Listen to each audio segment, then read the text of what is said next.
شاب سوري هاجر من بلده بسبب الظلم والموت والدمار والنظام الفاسد. مثل ما كلياتنا بنعرف مين كان مستلم سوريا قبل التحرير. للناس اللي ما بيعرفوا كان مستلم سوريا بشار الأسد. هلا صراحة خجلان اني اذكر اسمه عندي بالقناة. المهم، فمثل ما حكينا هذا الشاب هاجر من بلده بسبب هذا الشيء اللي صاير، وبعد 55 سنة تحررت سوريا فقرر هذا الشاب يرجع لبلده اللي صار له مغترب عنه 14 سنة. بس للأسف رجعته كانت مصيبة له، نهايته الموت.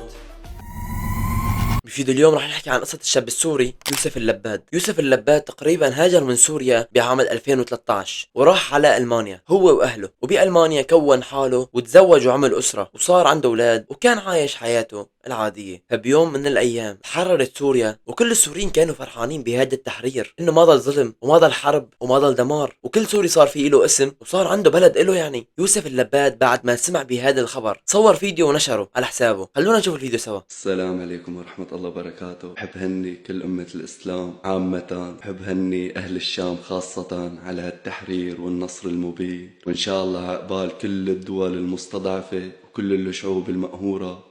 إن الله على كل شيء قدير. عز وجل بسورة الإخلاص أن قل هو الله أحد، قل هو الله أحد.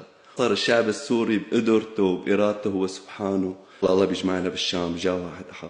هذا الفيديو هو صوره بعد التحرير مباشرة، وطلع وصار يحكي عن فرحه وصار يدعي أدعية، وبآخر الفيديو صار يحكي إنه إن شاء الله يا رب نجتمع بالشام. هون يوسف اللباد بعد 7 أشهر من تحرير سوريا قرر إنه ينزل من ألمانيا ويترك أهله ويترك زوجته وينزل على الشام. وبعد ما نزل على الشام صور هذا الفيديو. يا سلام، لك أحلى عادة بنصحة الأمويين.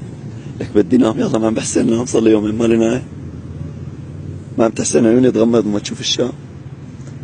يا سلام. المهم يا اخوان، هو مثل ما شفناه كان فرحان كثير برجعته على سوريا، ومثل ما سمعنا انه صار له يومين ماله نايم. قبل ما يموت يوسف اللباد كان رايح على الجامع الاموي وكان لابس جاكيت ومعه شنطاي، بس كان عم يركض ركض على الجامع الاموي. هون شافوه العالم وفكروا انه هذا الشخص انتحاري او انه جاي لحتى يفجر او لحتى ينتحر او هيك يعني. فهم بسرعه خبروا الامن العام، قالوا له انه هذا الشاب هيك قصته. فهون الامن العام لحقوه. خلونا نشوف الفيديو مع بعض.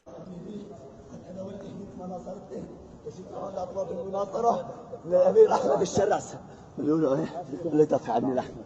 قالوا له لاحمد يدافع عني. لا فوت صلي. طف جوارك.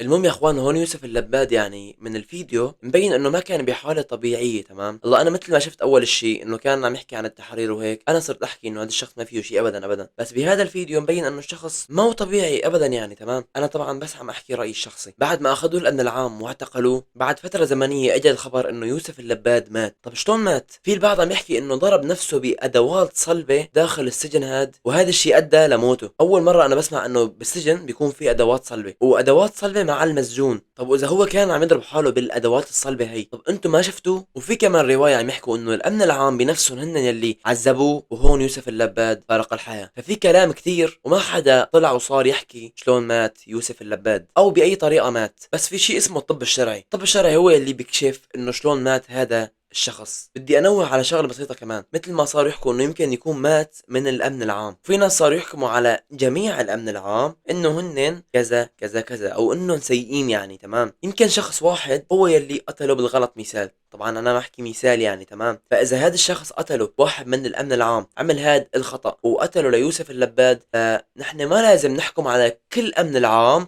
انه هن يلي قتلوا يوسف اللباد. ولا تحكموا على شيء قبل ما نسمع الصاير وقبل ما نفهم الحادثة بالضبط. الله يرحمه ليوسف اللباد والله يصبر أهله عليه. بعد ما توفى يوسف اللباد، وزير الداخلية السوري أنس خطاب طلع وعزى والدة يوسف اللباد. عظم الله أجركم بمقتل أخونا يوسف، نسأل الله يرحمه ويغفر له.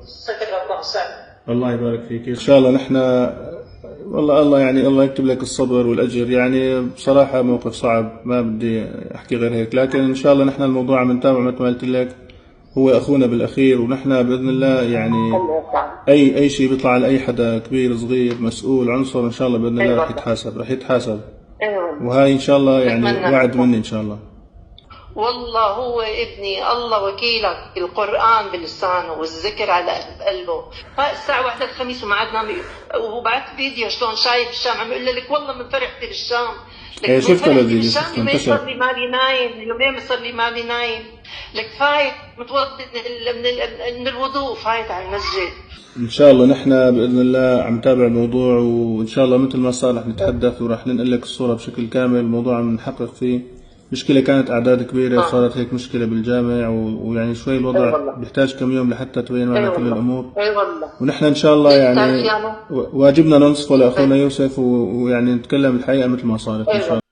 مثل ما سمعنا وزير الداخلية صار يحكي انه لسه هن عم يحققوا بهذا الموضوع. القصة صار لها يمكن اكثر من 3 ايام، تمام. وقال كمان انه راح يحاسبوا الاشخاص يلي عملوا هذا الشيء. بعد هذا الخبر زوجته طلعت ونشرت بوست. بهذا البوست كان مكتوب: إلى جميع الجهات المختصة والأمن العام تحديدا، زوجي تم اعتقاله من الجامع الأموي وتوفى على إيدين الأمن العام تحت التعذيب. بكل مكان بجسمه في آثار للتعذيب، وأنا زوجي ما صار له غير يومين راجع على البلد اللي على الأساس صار فيها أمان. أنا بطالب بحق زوجي وحق أولادي، ولازم كل واحد عنده ضمير وذرة إنسانية يطلع ويطالب بحقه. يا أهالي القابون، لا تتركوا حق ابن بلدكم يضيع. اليوم عملوا هيك بيوسف، وإذا سكتوا عن حقه رح يجي دور شبابكم وولادكم. يجي مين يقتلهم من دون ما يرف له جفن. عالم ما بتخاف الله، بتعرف الحلال من الحرام. الله ينتقم من كل ظالم، الله يحرق قلب اللي حرق قلوبنا عليه. مثل ما سمعنا هيك نشرت زوجته ليوسف اللباد. كلام النظامي انه لازم ما نسكت عن حقه لهذا الشاب، ويمكن هذا الشيء اللي صار بيوسف اللباد يصير فينا نحن او يصير بشباب سوريا. فنحن كلياتنا ما رح نسكت عن حقه ليوسف اللباد، وعم نستنى ياخذوا له حقه بالقانون. برجع بعيد، الله يرحمه يا رب، والله يصبر اهله، وان شاء الله يعني يا رب سوريا تصير احسن وتصير امن ان شاء الله. نشروا فيديو من كاميرات الجامع الاموي من لحظه دخول الشاب يوسف اللباد لبعد ما دخلوا الامن واخذوه وطالعوا، تمام. فرح نشوف الفيديو سوا. هون مثل ما لكم شايفين